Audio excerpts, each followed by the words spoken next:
Pemirsa, untuk mengetahui informasi selengkapnya kami sudah terhubung dengan ibu korban yaitu Elvira Rustina. Assalamualaikum, selamat siang Bu Elvira. Kami sebelumnya ingin mengucapkan turut berduka cita atas meninggalnya Zidan. Tapi Bu Elvira, ini mengingat pelakunya adalah senior ataupun teman dari Zidan. Dari Zidan sendiri pernah bercerita nggak tentang sosok ataupun teman yang merupakan pelaku pembunuh Zidan ini, Bu? Selama ini anak saya tidak pernah sama sekali bercerita kepada saya tentang sosok ini. Karena setiap malam itu Zidan pasti nelpon saya dan bercerita, selalu saya tanya teman-temannya siapa saja. Walaupun saya tidak pernah berjumpa, tapi tidak pernah menyebut sama sekali namanya kakak ini, pembunuhnya ini. Iya, Bu Elvira, sebelumnya Zidan ini sudah berapa lama Bu mengenyam pendidikan di UI dan berpisah dari orang tua, Bu? 2002, dia kan semester 3, dia jadi setahun, tiga semester berjalan. Jadi kemarin itu karena sebenarnya belum waktunya pulang ya, tapi karena dia harus mentori adik-adik kelasnya sehingga harus kembali lebih dahulu ke Jakarta. Iya, artinya Zidan ini hampir setiap hari itu berkomunikasi dengan Ibu? Iya, setiap hari karena memang saya wajibkan anak saya untuk selalu menghubungi saya untuk memberitahu keberadaannya. Jadi kalau dia mungkin sibuk, saya kalau sampai jam 7, jam 8 malam tidak menghubungi saya, maka saya yang menghubungi balik. Itu setiap hari. Baik, tapi untuk kasus ini Ibu tahu Zidan meninggal ini apakah dari polisi atau pada saat itu Ibu memang tidak mendapatkan kabar dari Zidan? Saya tidak mendapatkan kabar. Jadi saya ngantar dari Surabaya itu kan tanggal 30. Tanggal 31, tanggal 1 itu kita masih berkomunikasi. Bahkan terakhir itu Zidan menghubungi saya karena dia lupa tidak nelpon saya, bangun tidur langsung nyari saya nelpon. Itu terakhir. Kemudian tanggal 2 hari Rabu, itu maghrib itu bapaknya yang bingung. Kok anak ini tidak bisa dihubungi, itu dari situ. Kemudian sampai saya tunggu sampai hari Kamis malam, habis sholat Isya itu kok tidak menghubungi. Saya telepon, saya WA, tidak ada respon sama sekali, HP mati. Padahal selama ini HP tidak pernah mati, jadi berdering. Tapi kali ini memanggil. Dari situ saya curiga, pasti ada sesuatu yang tidak beres kepada anak saya. Karena kalau kemana-mana itu mesti izin. Jadi kurang seminggu misalnya nanti ada kegiatan ke Bogor, tempatnya tidak ada sinyal, mama tidak boleh bingung. Saya di sini dengan banyak teman. Tapi kali ini tidak berkabar sama sekali. Ini yang akhirnya tanggal 3 ya.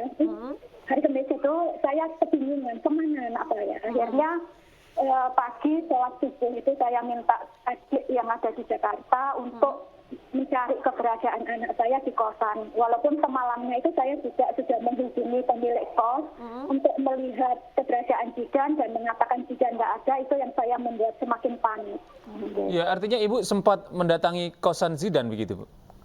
Bukan saya, tapi adik. Jadi adik yang saya suruh, tolong dilihat ponaannya itu di sana, gitu. Jadi yang menemukan pertama kali itu adik saya. Oke, baik. Jadi artinya Ibu mendapatkan kabar ini dari adiknya ya, Bu ya? Iya, betul. Jadi pada waktu itu kita video call. Jadi ketika adik ada di kosannya Zidan, adik itu bilang, Mbak, ini kosannya Zidan tidak pada mestinya.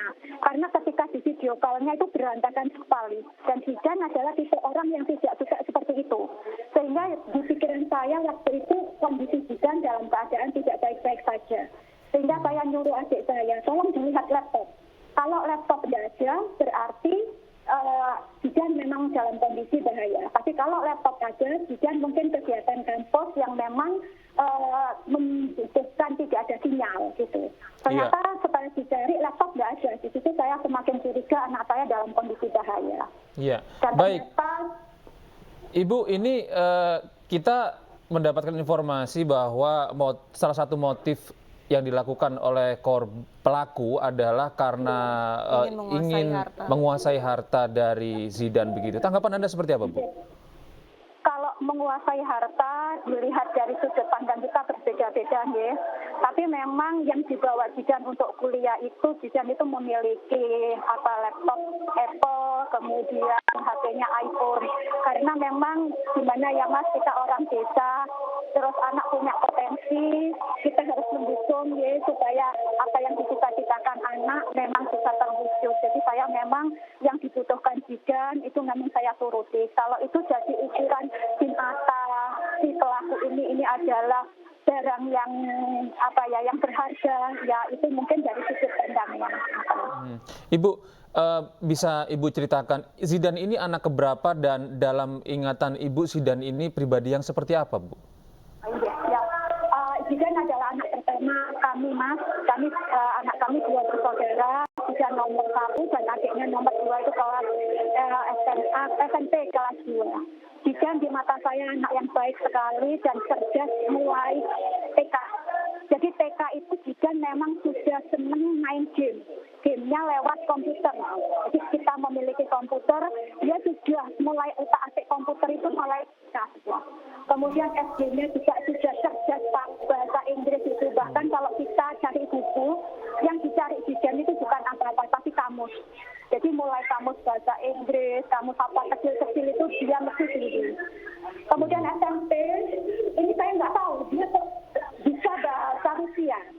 Ternyata saya tanya, nak, kamu kok bisa bahasa Rusia? Iya, saya main game sama mahasiswa Rusia gitu. Loh ya Allah, nak, saya gitu sebagai orang tua bangga saya anak saya. Terus SMA karena nggak ada jurusan bahasa Rusia, dia IPS. Tapi dari situ dia, mama kalau mama mengizinkan saya kepengen sekolah ke Rusia.